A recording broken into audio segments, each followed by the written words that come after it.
सई आणि यश यांच्या आयुष्यात घडलेल्या एक अनपेक्षित लग्नाची ही गोष्ट आहे. सई शांत साध्या स्वभावाची मुलगी, लहानपणापासून परदेशात एकटी वाढलेली. तब्बल 12 वर्षांनी ती आपल्या मोठी बहीण दीपाच्या लग्नासाठी घरी परतते.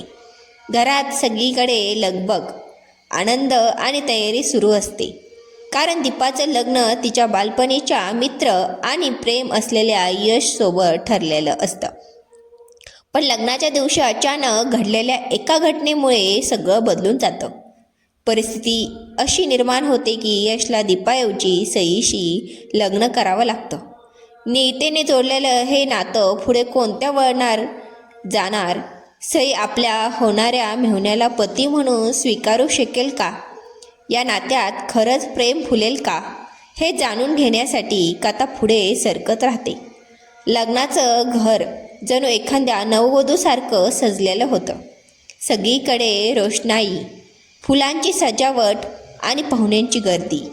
प्रत्येक गोष्ट भव्य आणि आकर्षक दिसत होती. त्या झगमगाटाने येणारा प्रत्येक पाहुणा भारावून जात होता. मंडपात लाल रंगाच्या जोड्यात सजलेली वधू बसलेली होती. ती अतिशय गोड आणि निरागस दिसत होती. चेहऱ्यावर अनेक भावना उमटत होत्या. कधी चिंता, कधी शांतता, तर कधी हलकीशी घाबरटपणा. पण ती स्वतःला सावरत शांतपणे बसून होती. गव्हाळ वर्ण, गोल चेहरा, काळे खोल डोळे जणू काहीतरी सांगत होते. ओठावर लाल लिपस्टिक, नाकात नथ, कपाळावर टिकली, डोळ्यात काजळ, कानात झुमके आणि हातात भरलेल्या भांगड्या. संपूर्ण साजशृंगारात ती खूप मोहक दिसत होती. तिच्या शेजारी बसलेला वर मात्र अगदी स्थिर चेहऱ्याने बसला होता. त्याच्या चेहऱ्यावर विशेष आनंदाचे भाव नव्हते. सावळा रंग, हलकी दाढी-मिशी, कानाजवळचा छोटासा तीळ आणि व्यक्तिमत्वात एक वेगळाच आत्मविश्वास. मेहरून आणि सोनेरी रंगाच्या शेरवानीत, गळ्यात दुपट्टा आणि कंठमाळा घालून तोही उठून दिसत होता. हा त्यांच्या आयुष्यातील सर्वात महत्त्वाचा क्षण होता. मंत्रोच्चार सुरू झाले. जयमाला पार पडली आणि पुन्हा दोघे आपापल्या जागेवर शांतपणे बसले. बाहेर सगळीकडे उत्साह होता, पण त्यांच्या मनात मात्र अनेक प्रश्न आणि न बोललेले विचार दडलेले होते.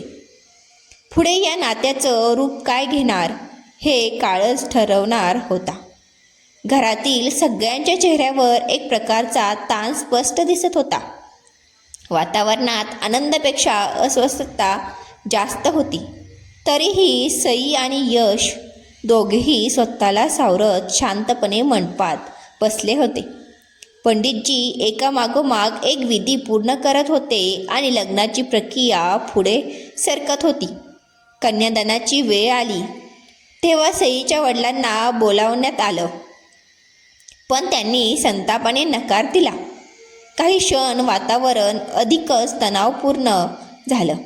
परंपरा पूर्ण करणं आवश्यक असल्याने शेवटी हा विधी सईच्या भावाने पार पाडला. त्यानंतर फेरे सुरू झाले. पंडितजी प्रत्येक वचन उच्चारत होते आणि दोघांची सहमती विचारत होते. एकामागोमाग 6 वचने पूर्ण झाली. आता शेवटचं वचन उरलं होतं. पंडितजी म्हणाले, 7व्या वचनात वधूवराकडे अशी मागणी करते की प्रत्येक परकी स्त्री वयाने मोठी असेल तर तिला आई, लहान असेल तर मुलगी आणि समवयीन असेल तर बहीण मानावं. पती पत्नीच्या नात्यात तिसऱ्या कुणालाही स्थान नसावं. हे वचन तुम्हाला मान्य असेल तर वधू तुमच्या वामभागी येईल. हे ऐकून यशच्या चेहऱ्यावर काहीच बदल दिसला नाही, पण सई मात्र त्याच्याकडे एकटक पाहत होती. काही क्षण शांतता पसरली. मग यशने ठाम आवाजात उत्तर दिलं, स्वीकार आहे. त्याच्या या शब्दावर सईने हळूच डोळे मिटले. पंडितजींनी पुढचा विधी सांगितला, आता वधूच्या भांगात कुंकू भरा. यशने कुंकवाची डबी उचलली. चांदीच्या नाण्यावर कुंकू घेत तो सईच्या कपाळाकडे पुढे झाला, पण त्याच वेळी सईने त्याचा हात हलकेच थांबवला. मंडपात बसलेले सगळे क्षणभर स्तंभ झाले. यशही तिच्याकडे पाहू लागला. सईने शांत पण ठाम आवाजात म्हटलं, हे कुंकू माझ्या भांगात तेव्हाच भरा जेव्हा तुमच्यासाठी हे नातं खरंच महत्त्वाचं असेल. यश काही क्षण तिच्या डोळ्यात पाहत राहिला. परिस्थिती कशी होती हे तिथे उपस्थित प्रत्येकाला माहीत होतं. पण लग्नाची गाठ आता बांधली जात होती. त्याने खोल श्वास घेतला आणि गंभीर आवाजात म्हणाला, आजपासून, या क्षणापासून माझ्यासाठी सर्वात महत्त्वाचं काही असेल तर ते तू. हे लग्न आणि आपलं नातं असेल. माझ्या शेवटच्या श्वासापर्यंत मी फक्त तुझाच राहीन, हे माझं वचन. हे बोलून त्याने सईच्या भांगात कुंकू भरलं. त्या क्षणी त्याने डोळे मिटले, जणू मनाशी काही ठरवत होता. कुंकवाचा थोडा रंग सईच्या नाकावर पडला. यशने डोळे उघडून तिच्याकडे पाहिलं. तीही त्याच्याकडेच पाहत होती. दोघांच्या मनात वेगवेगळ्या भावना दाटून आल्या होत्या. हे लग्न कसं आणि का होतंय हे प्रत्येकाला माहीत होतं. कोणाच्या मनात राग होता, कोणाच्या चेहऱ्यावर गोंधळ, तर काही जण पूर्णपणे निर्विकार होते. यशने सईचा हात हलकेच हातात घेतला आणि शांत आवाजात म्हणाला, एक वचन मी तुला अजून देतो. काहीही झालं, परिस्थिती कशीही असो, मी कधीच तुझा हात सोडणार नाही.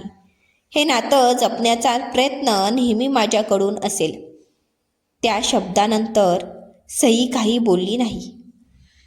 पण तिच्या डोळ्यात हलकीशी ओल आणि मनात निर्माण झालेली एक नवी भावना स्पष्ट दिसत होती.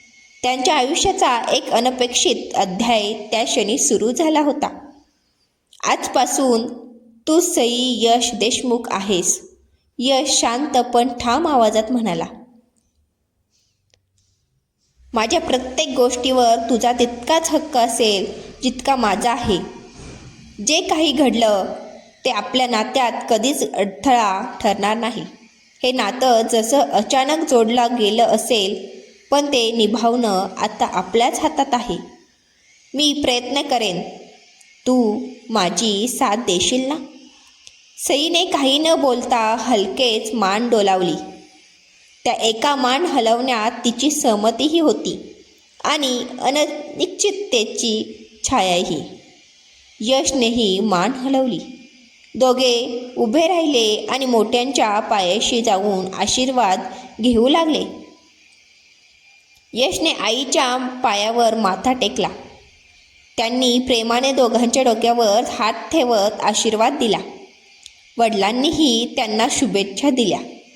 पण सईच्या कुटुंबाची वेळ आली तेव्हा वातावरण पुन्हा तणावाने भरलं.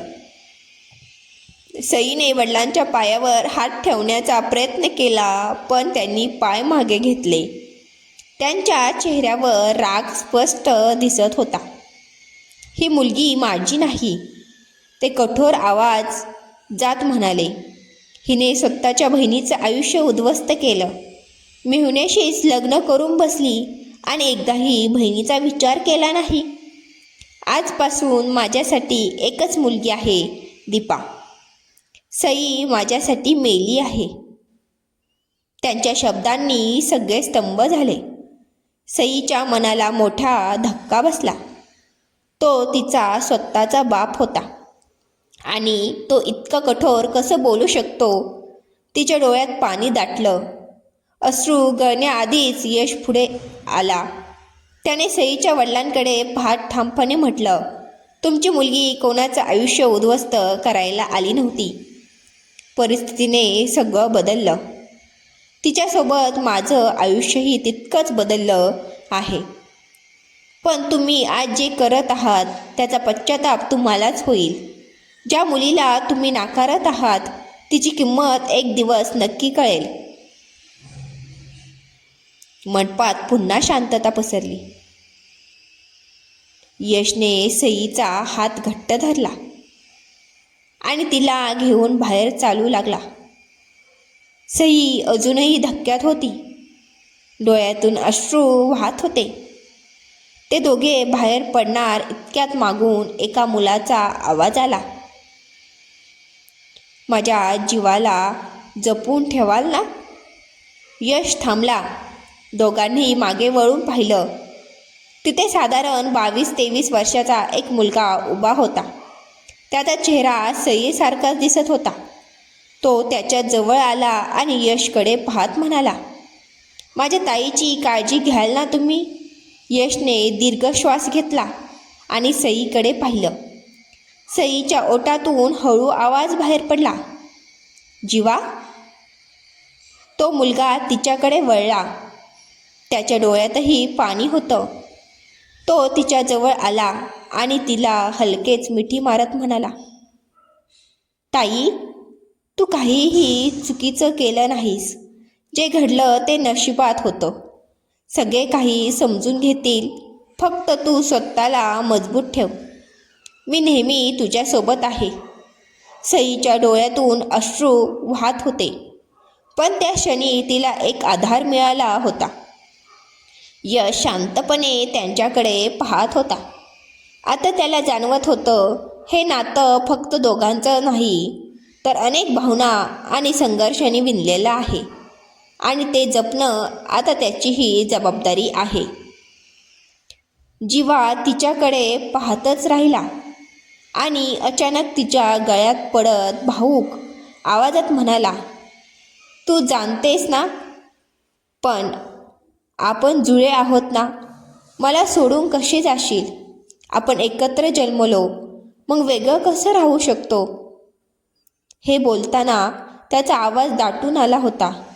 डोळ्यात अश्रू दाटले होते. सईने त्याच्या डोक्यावर प्रेमाने हात फिरवत हळूच सांगितलं, मी कुठे दूर जात नाहीये. अगदी इथे शेजारीच आहे माझं घर. तुला कधीही भेटायला यायचं असेल तर ये ना. जीवा थोडा दूर झाला.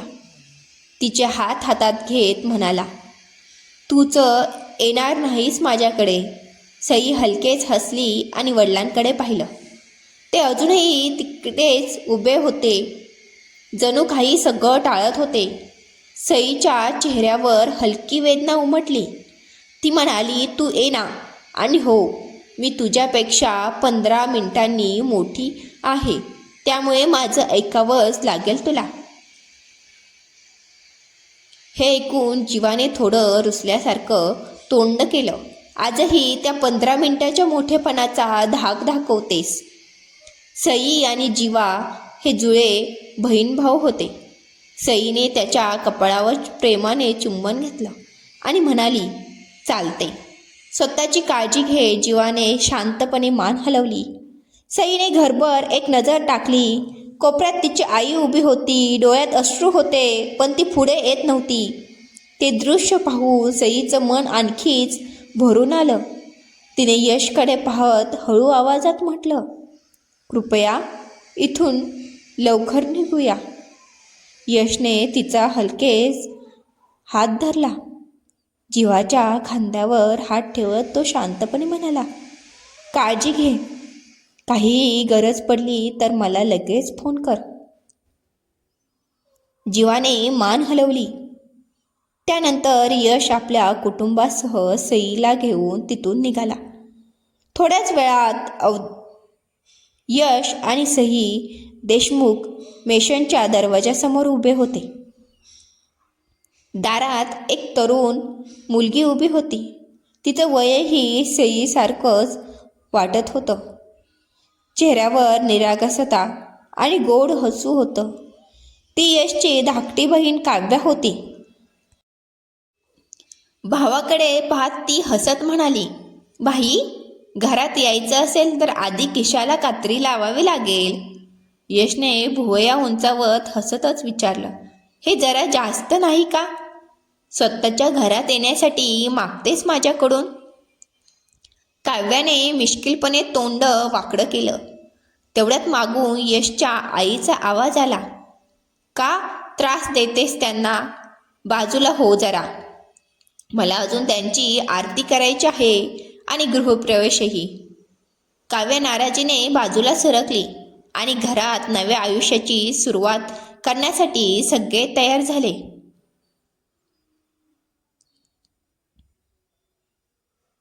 काव्याने तोंड वाकडं करत बाजूला झाली. शालिनी सईसमोर तांदळाचा कलश ठेवताना तिच्या मनात अनेक भावना दाटून आल्या. एवढं सगळं लक्ष स्वतःकडे वेधलं जाणं, इतक्या लोकांच्या नजरा आपल्यावर खेळणं, हे तिच्यासाठी पूर्णपणे नवीन होतं. शालिनी शांतपणे म्हणाल्या, हा कळश पायाने ढकल आणि मग घरात प्रवेश कर. सईने हळूच मान हलवली आणि सांगितल्याप्रमाणे कळशाला पाय लावून तो पुढे ढकलला. त्यानंतर अलत्याच्या ताटात पाय ठेवत तिने घरात पाऊल ठेवलं. तिचे लाल पायाचे ठसे घरभर उमटत होते, जणू तिच्या नव्या आयुष्याची सुरुवातच त्या ठशांनी होत होती. तेवढ्यात यशचा धाकटा भाऊ करण हसत म्हणाला, भाई, आता इथे उभा राहून काय बघतोयस? वहिनीला उचलून घे आणि थेट त्या डू नॉट एंटर असलेल्या रूममध्ये घेऊन जा. त्याच्या या बोलण्यावर सगळेच हसू लागले. यश मात्र त्याच्याकडे रागाने पाहत होता, तर सई लाजून नजर खाली करत होती.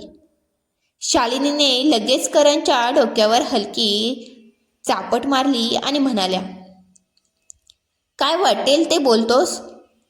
अजिबात शहाणपण नाही का? करणने चेहरा पाडत उत्तर दिलं, भाईशिवाय इथे सगळेच नालायक वाटतात मला. यशने काही न बोलता खिशातून एक नवीन स्मार्टफोन काढला आणि त्याच्याकडे फेकत म्हणाला, घे आणि आता तोंड बंद ठेव. करणने तो फोन पटकन पकडला. मोठं हसत म्हणाला, अरे मी काही बोललोच नाही. पुन्हा एकदा घरात हशा पिकला. सई मात्र सगळं शांतपणे पाहत होती. हे सगळे लोक, हे घर तिच्यासाठी पूर्णपणे नवं होतं. या सगळ्यांमध्ये मिसळायला तिला अजून थोडा वेळ लागणार होता. यशने आपलं कार्ड काव्याकडे देत हसत सांगितलं, जे हवं ते शॉपिंग कर, काहीच प्रॉब्लेम नाही.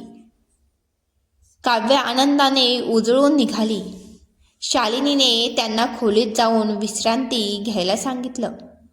त्या जेवण तिथेच पाठवणार होत्या. यश पुढे निघणार इतक्यात करण पुन्हा हसत म्हणाला, बाई, वहिनीला उचलून घे ना, त्या एवढ्या थकल्या आहेत, जिने कशा चढणार? यशने त्यांच्याकडे कटाक्ष टाकला आणि सईकडे पाहिलं. खरंच ती थोडी थकलेली दिसत होती. क्षणाचाही विलंब न करता त्याने तिला अलगद आपल्या बाहुपाशात उचललं. सई थोडी दचकली, पण लगेच त्यांच्या खांद्याला धरून शांत झाली. तिकडे करण आणि काव्या शिट्ट्या मारत त्यांना चिडवत होते, पण यशने त्याकडे लक्ष दिलं नाही. तो सईला घेऊन थेट आपल्या खोलीकडे गेला. खोलीत पोहोचल्यावर त्याने तिला हलक्या हाताने बेडवर बसवलं. तिच्याकडे पाहत हसून म्हणाला, आरामात बस, स्वतःला सहज वाटू दे. सईने त्याच्याकडे पाहिलं. यश तिच्या शेजारी बसला. तिचे हात हातात घेत हलकेच ओठ टेकवत म्हणाला, माझ्या आयुष्यात तुझं स्वागत आहे, मिसेस सई यश देशमुख. सई काही क्षण काही बोलूच शकली नाही. ती फक्त त्याच्याकडे पाहत राहिली. सई पुढे म्हणाली, आपली पहिली भेट आणि इतकं सगळं अचानक घडलं, त्या एका टक्करने आपल्याला एकमेकांशी इतकं जोडून टाकलं की आपण थेट 7 जन्माचं नातं बांधलं. खरं सांगायचं तर अजूनही सगळं स्वप्नासारखंच वाटतंय. आता लग्नानंतर होईलच प्रेम, याचा पुढील भाग जाणून घेण्यासाठी चॅनेलला नक्कीच सबस्क्राईब करा, लाईक करा, शेअर करा. कथा वाचल्याबद्दल, ऐकल्याबद्दल मनापासून धन्यवाद. पुढील भाग नक्की बघा.